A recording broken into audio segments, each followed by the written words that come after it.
must be quite a little trick to tame a girl like that. She doesn't look as though she were quite subdued. 3. He probably doesn't know how to manage her. I could train her all right. I wouldn't mind doing it. I haven't anything much on hand in the girl line. So that's the cat she's engaged to? Poor little girl. 4. I feel sorry for that girl. I honestly do. She's throwing herself away. She can't love that fellow. She'll get over it when she's married, and be miserable for all the rest of her life. I suppose I ought to save her from him. I think I'll talk to her about it, but it will have to be done cautiously. 5. Fine young woman, that. Broad-minded, bright, vivacious, and not half bad to look at. Seemed to take my advice in good part. Those great, deep brown eyes are pathetic. That's the kind of a girl to be shielded and guarded from all the hard knocks in the world. 6. The more I see of that girl, the more I think of her. Those Frenchy touches of dress and that superb red hair makes her beautiful. I always did like red hair. Honestly, I think she's the prettiest girl I ever saw, and her womanliness matches her beauty. Any man might be proud of winning a girl like that. 7. The irony of fate!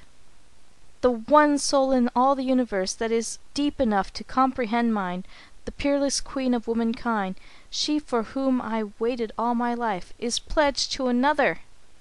I shall go mad if I bear this any longer. I simply must have her. All is fair in love and war. I'll go ask her. When one man alludes to another as a confidence man, it is no distinguishing mark, for they instinctively adopt gold-brick tactics when seeking woman in marriage. Those exquisite hands shall never perform a single menial task, yet after marriage her ladyship finds that she's expected to be a cook, nurse, housekeeper, seamstress, chambermaid, waitress, and practical plumber.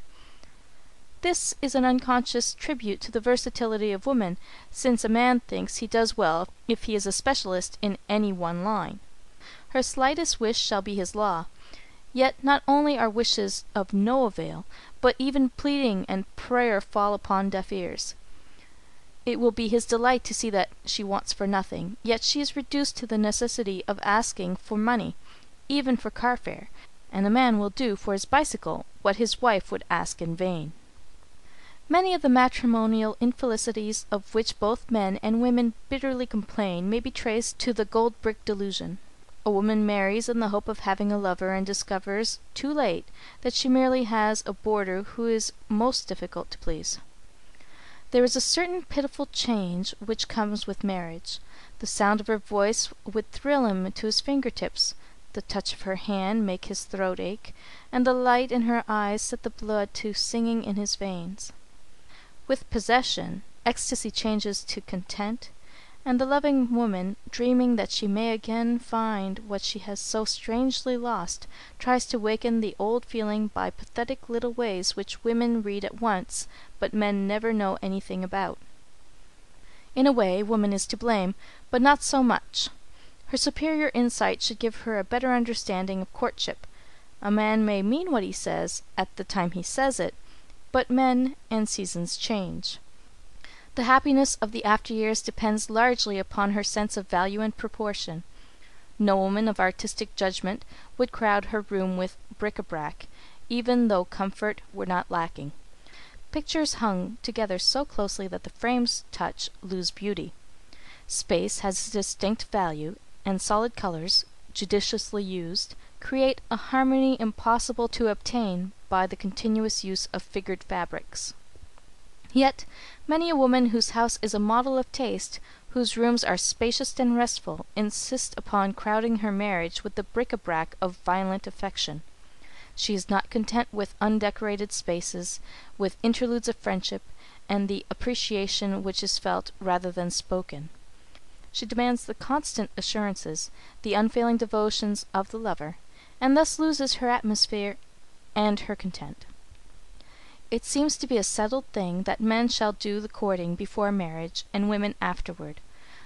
Nobody writes articles on how to make a wife happy, and the innumerable cookbooks, like an army of grasshoppers, consume and devastate the land. If women did not demand so much, men in general would be more thoughtful. If it were understood that even after marriage man was still to be the lover, the one who sent roses to his sweetheart would sometimes bring them to his wife, the pretty courtesies would not so often be forgotten.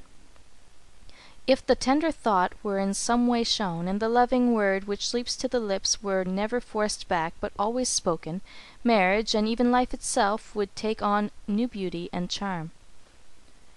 If a woman has daily evidence of a man's devotion, no matter in how small a way, her hunger and thirst for love are bountifully assuaged. Misunderstandings rapidly grow into coldness and neglect, and foolish woman, blind with love, adopts retribution and recrimination as her weapons.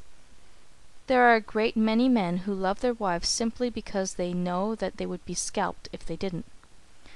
Making an issue of a little thing is one of the surest ways to spoil happiness. One's personal pride is felt to be vitally injured by surrender. But there is no quality of human nature so nearly royal as the ability to yield gracefully. It shows small confidence in one's own nature to fear that compromise lessens self-control. To consider constantly the comfort and happiness of another is not a sign of weakness, but of strength. Too many men and women are only spoiled children at heart. The little maid of 5 or 6 takes her doll and goes home because her playmate has been unkind. 20 years later she packs her trunk and goes to her mother's because of some quarrel which had an equally childish beginning. But the hurts of the after years are not so easily healed. The children kiss and make up no later than the next day, but grown to manhood and womanhood, they consider it far beneath their dignity and importance to say "forgive me," and thus proceed to the matrimonial garbage box by way of the divorce court. Lovers are wont to consider a marriage license a free ticket to paradise. Sometimes happiness may be freely given by the dispenser of earthly blessings, but it is more often bought. It is a matter of temperament rather than circumstance, and is to be had only by the two who work for it together, forgiving, forgetting, graciously yielding, and looking forward to the perfect understanding which will surely come. Matches are not all made in heaven. Even the parlour variety sometimes smell of brimstone, and Cupid is blamed for many which are made by cupidity. The gossips and the busybodies would die of malnutrition were it not for marriage and its complications.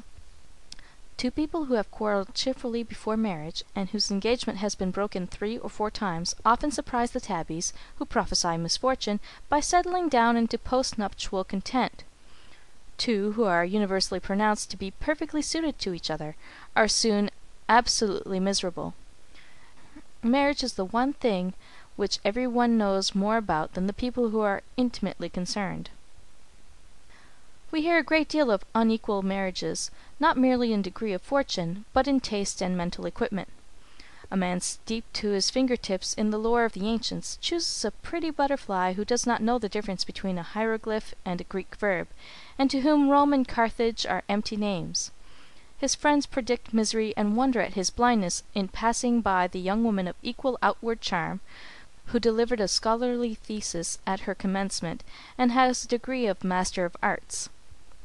A talented woman marries a man without proportionate gifts, and the tabbies call a special session. It is decided at this conclave that she is throwing herself away and will regret it. To everyone's surprise, she is occasionally very happy with the man she has chosen, though about some things of no particular importance she knows much more than he. The law of compensation is as certain in its action as that of gravitation, though it is not so widely understood. Nature demands balance and equality. She is constantly chiseling at the mountains to lower it to the level of the plain, and welding heterogeneous elements into homogeneous groups. The pretty butterfly may easily prove a balance wheel for the man of much wisdom. She will add a vivid human interest to his abstract pursuits, and keep him from growing narrow-minded. He chose the element he needed to make him symmetrical, with the certain instinct which impels isolated atoms of hydrogen and oxygen to combine in the proportion of 2 to 1. It never occurs to the tabbies that no talent or facility can ever stifle a woman's nature. The simple need of her heart is never taken into account in the criticism of these marriages which are deemed unequal.